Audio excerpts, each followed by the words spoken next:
നീയൊക്കെ എന്ത് തേങ്ങയാടാ ഈ പറയുന്നത്? സഖാക്കൾ തിരിഞ്ഞു നിന്ന് ചോദിക്കുന്നു.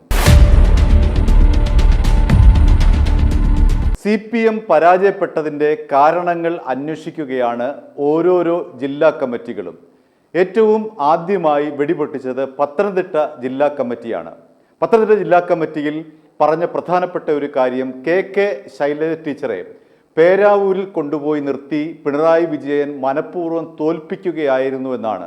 എന്തുകൊണ്ടാണ് പേരാവൂരിൽ പിണറായി വിജയൻ മത്സരിക്കാത്തതെന്നും സഖാക്കൾ ചോദിക്കുന്നു.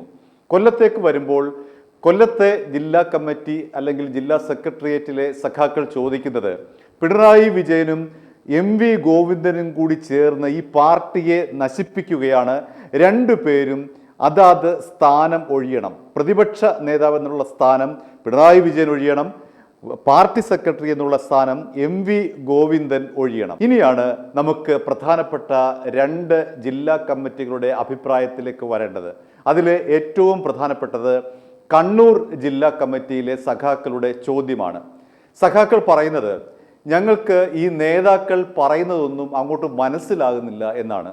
നേതാക്കൾ എന്തൊക്കെയോ പറയുന്നു, പക്ഷെ ഞങ്ങൾക്കൊന്നും മനസ്സിലാകുന്നില്ല. ഇത് തന്നെയല്ലേ കേരളീയരും ചോദിക്കുന്നത്?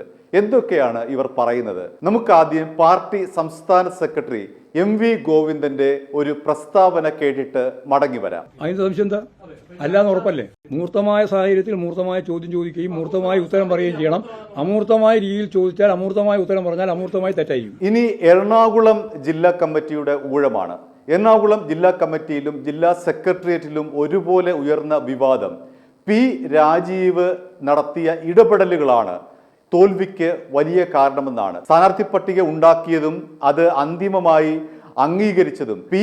രാജീവന്റെ ഏകാധിപത്യ പ്രവണതയാണ് എന്നാണ് ജില്ലാ കമ്മിറ്റിയിലെയും സെക്രട്ടേറിയറ്റിലെയും സഖാക്കൾ പറയുന്നത്. P. രാജീവ് ആകട്ടെ അന്താരാഷ്ട്ര മാർക്സിസ്റ്റ് സൈദ്ധാന്തികൻ കൂടിയാണ്. അതുകൊണ്ട് കണ്ണൂർ സഖാക്കൾ പറഞ്ഞതുപോലെ തന്നെ P. രാജീവ് പറയുന്നത് എന്താണെന്ന് നാട്ടുകാർക്കും അറിയില്ല, സഖാക്കൾക്കും അറിയില്ല. ദേശീയവും സർവദേശീയവുമായ വർഗശക്തികളുടെ ബലാബലം എന്നുള്ളത് 2 ഉൽപാദക ശക്തി ഉൽപാദന ബന്ധം ഇവയുടെ നിലവാരത്താൽ നിർണയിക്കുന്ന സാമൂഹ്യ സാമ്പത്തിക അടിത്തറ. ഇത് വളരെ ആഴത്തിലുള്ളൊരു ആശയമാണ്. വസ്തുനിഷ്ഠ ഘടകത്തെ മാത്രം നോക്കി ആത്മനിഷ്ഠ ഘടകത്തെ കാണാതെ ഒരു ഘട്ടത്തെ നിർണയിക്കാൻ കഴിയില്ല. ആത്മനിഷ്ഠ ഘടകത്തിന്റെ ആഗ്രഹത്തെ മാത്രം അടിസ്ഥാനപ്പെടുത്തി വസ്തുനിഷ്ഠ സാഹചര്യത്തെ മൂർത്തമായി കാണാതെ ഒരു ഘട്ടത്തെ നിർണയിക്കാൻ കഴിയില്ല. അപ്പോ സാങ്കേതിക നൈപുണ്യമുള്ള തൊഴിലാളി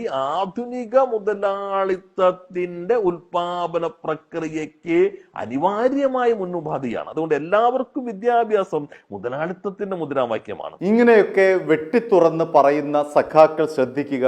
പിണറായി വിജയനോ MV ഗോവിന്ദനോ നിങ്ങളുടെ വാക്കുകൾ കേട്ട് എന്തെങ്കിലും തരത്തിൽ തിരുത്താൻ അവർ തയ്യാറാകുന്നവരല്ല. രണ്ടുപേരും തിരുത്താൻ തയ്യാറാകുന്നവരല്ല. അതുകൊണ്ട് നിങ്ങളുടെ സമയം വെറുതെ നിങ്ങൾ വേസ്റ്റ് ആക്കുകയാണ്. ഒറ്റ കാര്യം മാത്രം സൂക്ഷിച്ചാൽ മതി, നിങ്ങൾക്ക് വിമർശിക്കാം. നിങ്ങൾ ഒരു കാര്യം മാത്രം ശ്രദ്ധിച്ചാൽ മതി, ഇന്നോവ കാർ നിങ്ങളുടെ പിന്നാലെ ഉണ്ടോ എന്ന് ജാഗരൂകരായിരിക്കുക.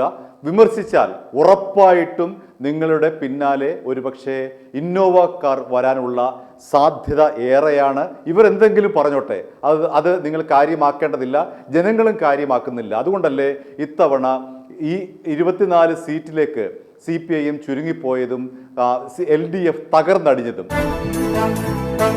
i2i news, an eye for truth.